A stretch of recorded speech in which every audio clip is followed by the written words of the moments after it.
Saya pernah berpikir bahwa cinta sesama jenis adalah dosa yang tak termakan, sampai hari itu datang seperti badai yang menghancurkan segala keyakinan saya.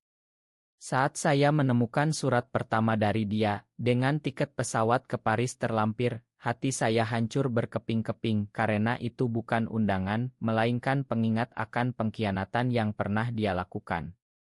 Dan sekarang, setelah bertahun-tahun, pesan-pesan itu terus datang dari setiap negara, membuat saya bertanya, apakah ini penebusan dosa, atau hanya cara dia menyiksa saya dengan kenangan yang tak pernah pudar. Nama saya Arjuna, seorang pemuda biasa dari Jakarta yang dibesarkan dalam keluarga konservatif. Ayah saya seorang pegawai negeri yang tegas, selalu mengajarkan nilai-nilai tradisional Indonesia, di mana pernikahan antara pria dan wanita adalah satu-satunya jalan. Ibu saya, seorang guru sekolah, sering bercerita tentang cerita rakyat Jawa yang penuh moralitas. Saya tumbuh di lingkungan seperti itu, di mana kata gaig hanya disebut dalam bisik-bisik penuh penghinaan. Tapi semuanya berubah ketika saya bertemu dengan Raka di universitas. Raka adalah mahasiswa seni dari Bandung dengan senyum yang bisa menerangi ruangan gelap. Kami bertemu di kelas sastra Indonesia, di mana dia berbicara tentang puisi Chairil Anwar dengan semangat yang membara. Puisi itu seperti cinta, Arjuna, katanya suatu hari, matanya menatap saya tajam. Ia tak pernah mati meski dunia mencoba membunuhnya. Saat itu, saya tidak mengerti apa yang dia maksud, tapi hati saya berdegup kencang. Kami mulai menghabiskan waktu bersama, belajar di perpustakaan, jalan-jalan di Monas, atau sekadar duduk di pinggir sungai Ciliwung sambil makan sate ayam. Perlahan, persahabatan itu berubah menjadi sesuatu yang lebih dalam. Suatu malam di kosan saya, di bawah hujan deras yang mengguyur Jakarta, Raka mengakui perasaannya. Saya mencintaimu, Arjuna. Bukan sebagai teman.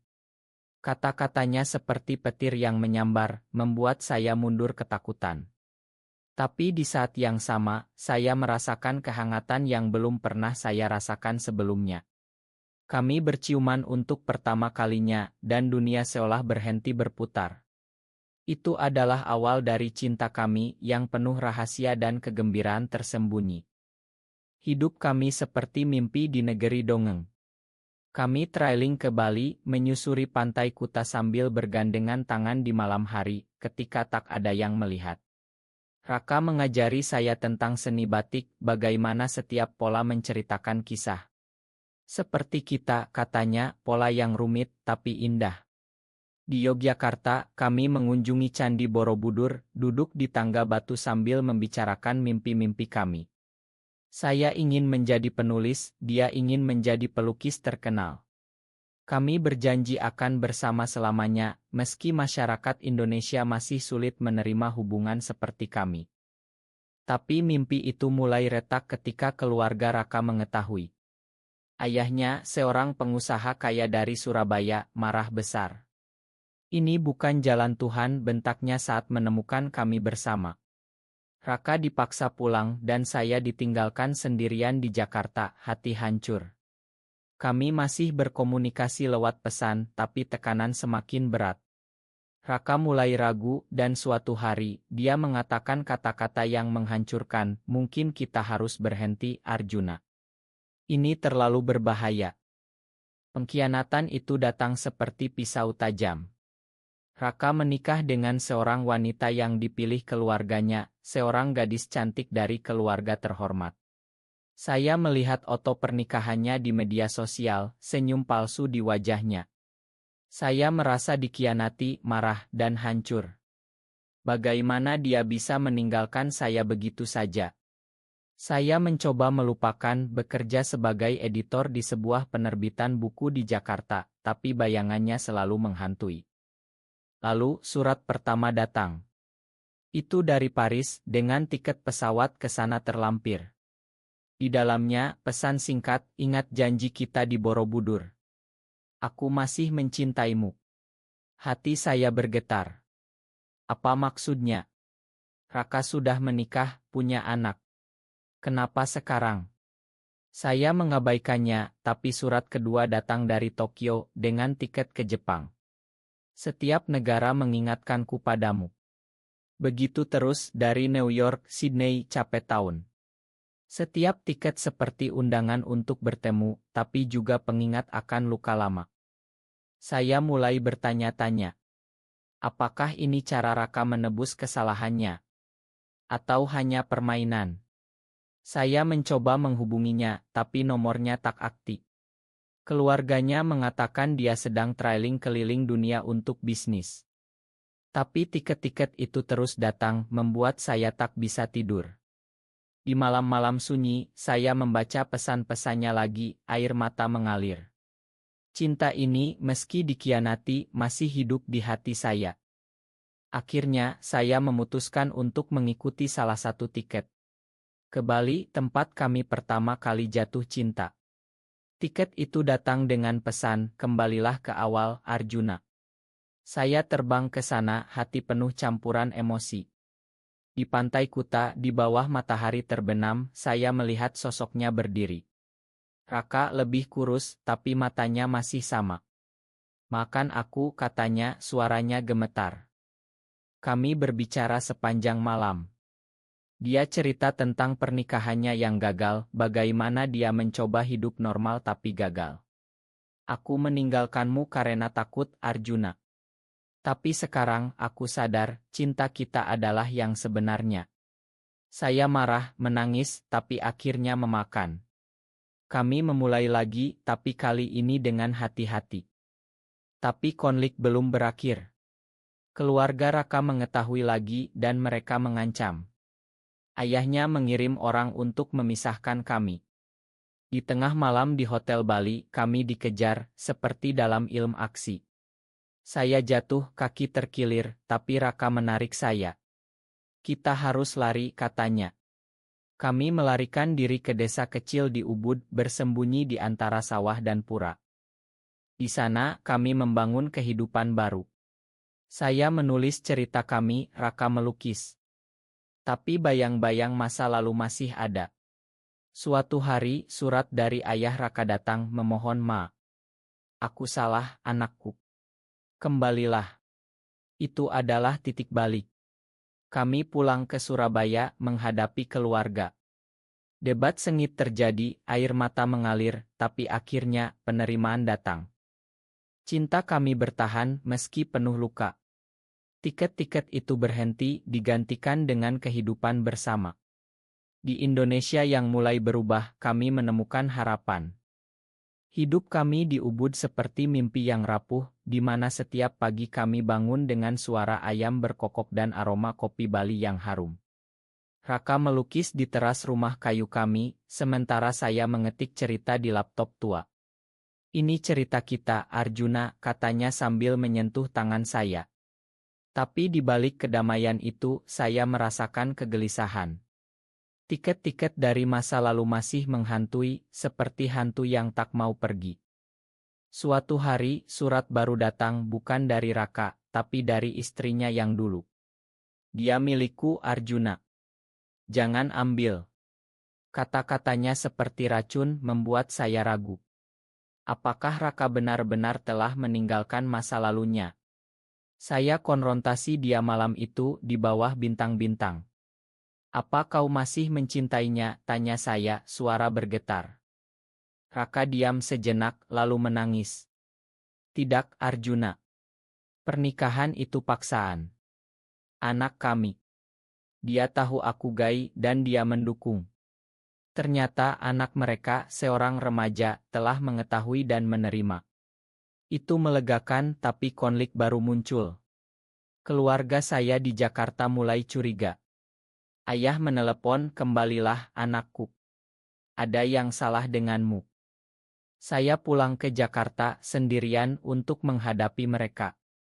Di rumah keluarga, di tengah makan malam, saya mengaku. Aku mencintai seorang pria, ayah. Ruangan hening, lalu ledakan. Ayah marah, ibu menangis. Ini bukan budaya kita, bentak ayah. Saya pergi dengan hati hancur, tapi tekad kuat. Kembali ke Ubud, Raka menyambut saya dengan pelukan.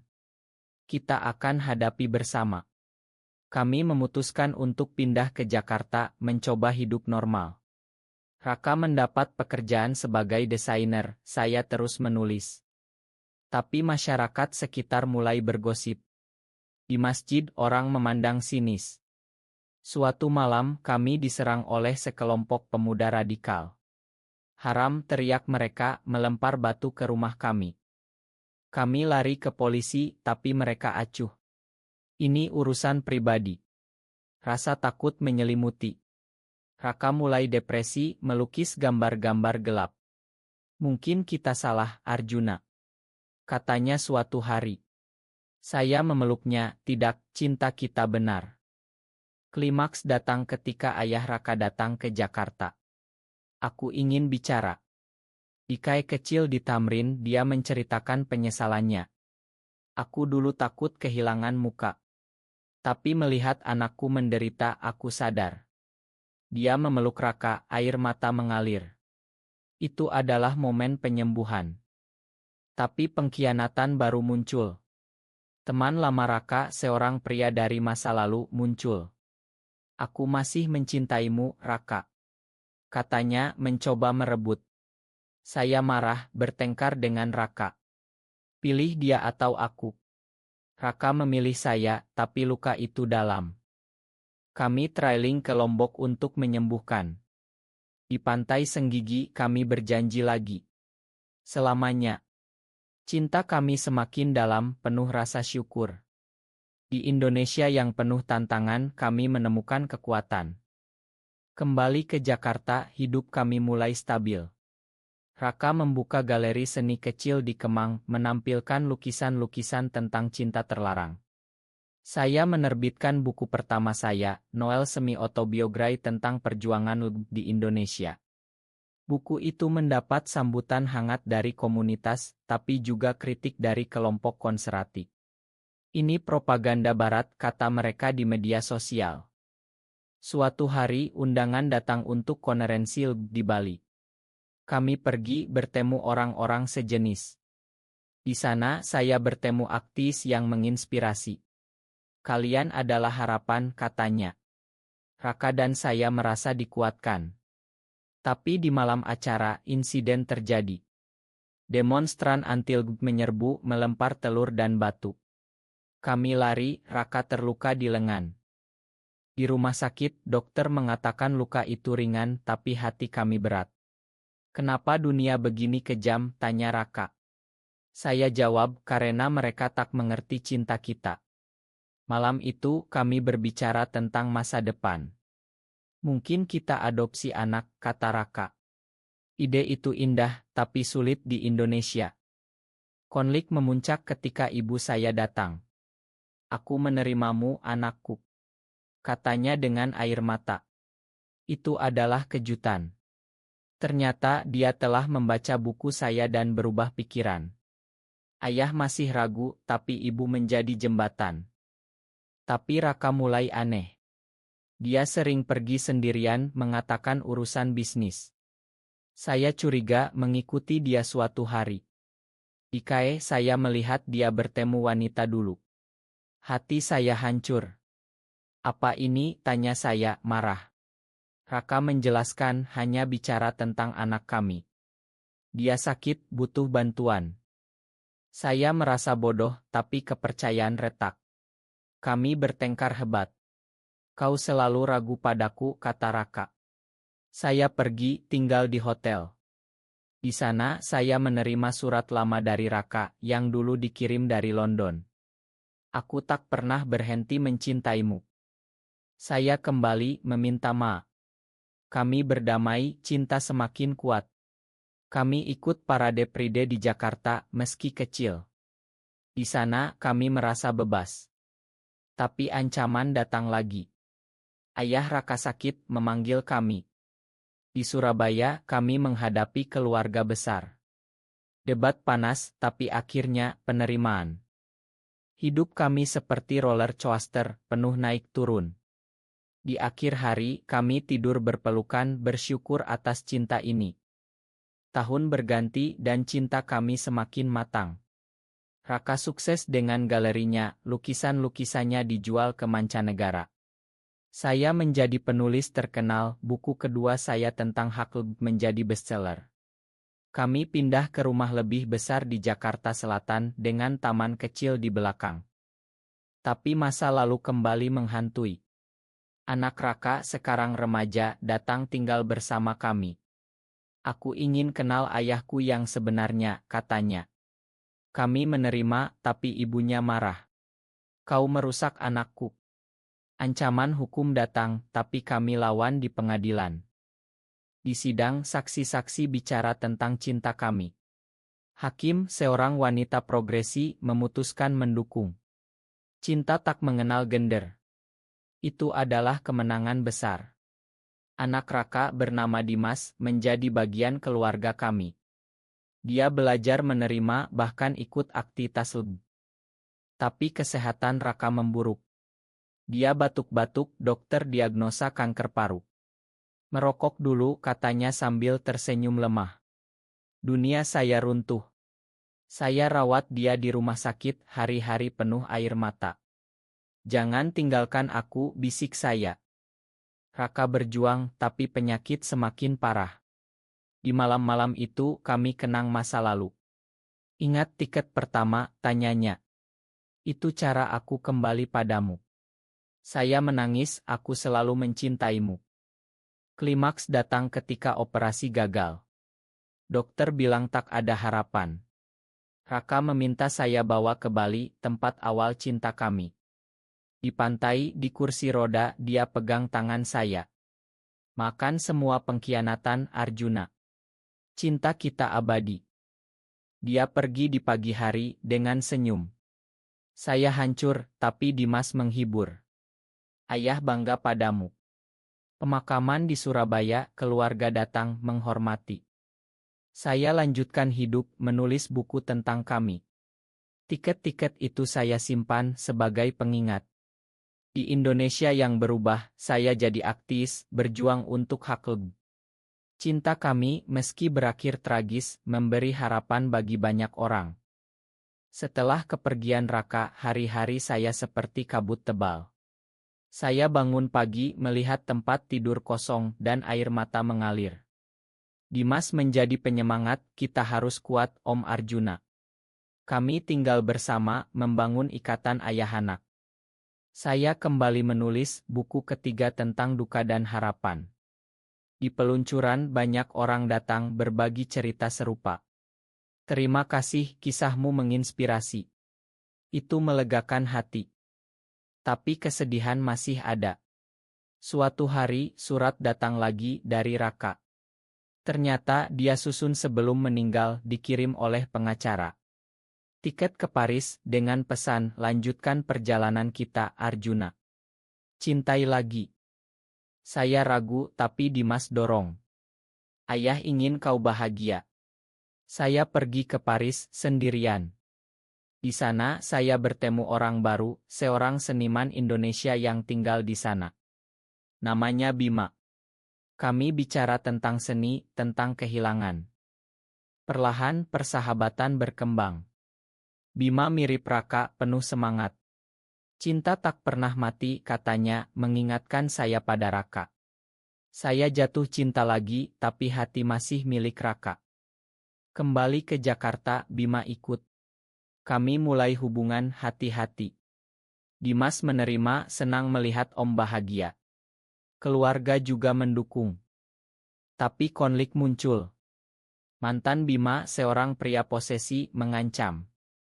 Dia milikku. Kami hadapi bersama, polisi turun tangan. Hidup baru ini penuh harapan. Saya dan Bima trailing ke tempat-tempat Raka kirim tiket. Di setiap negara, saya rasakan kehadiran Raka. Terima kasih, bisik saya ke angin. Di akhir, saya sadar, cinta tak pernah berakhir. Ia berubah bentuk, memberi kekuatan. Di Indonesia, kami berjuang untuk perubahan untuk generasi mendatang. Tahun-tahun berlalu, dan saya menjadi lebih tua, lebih bijak. Dengan Bima, kami adopsi anak, meski sulit secara hukum. Dimas tumbuh menjadi pemuda hebat, aktif. Terima kasih Om, katanya di hari wisudanya. Saya menerbitkan buku terakhir, kumpulan surat dan tiket dari Raka. Judulnya sama dengan cerita kami. Buku itu menjadi simbol harapan. Di Bali, di Pantai Lama, saya dan Bima duduk bersama. Raka pasti bangga, kata Bima. Saya tersenyum, ya, dia selalu ada. Kehidupan kami penuh damai sekarang. Masyarakat Indonesia mulai berubah, undang-undang lebih inklusi. Kami ikut parade Pride besar, ribuan orang bergabung. Tapi di hati, Raka tetap. Pesan terakhirnya, jangan pernah berhenti mencinta. Saya lakukan itu dengan Bima, dengan Dimas, dengan dunia. Cinta kami, meski penuh pengkhianatan dan duka, berakhir dengan keindahan. Ia mengajarkan bahwa di balik badai ada pelangi. Di negeri 1000 pulau ini, cinta sesama jenis bukan lagi tabu, tapi bagian dari kehidupan. Saya tutup mata, rasakan angin laut. Terima kasih, Raka. Aku tak pernah berhenti mencintaimu. Dan hidup berlanjut penuh harapan.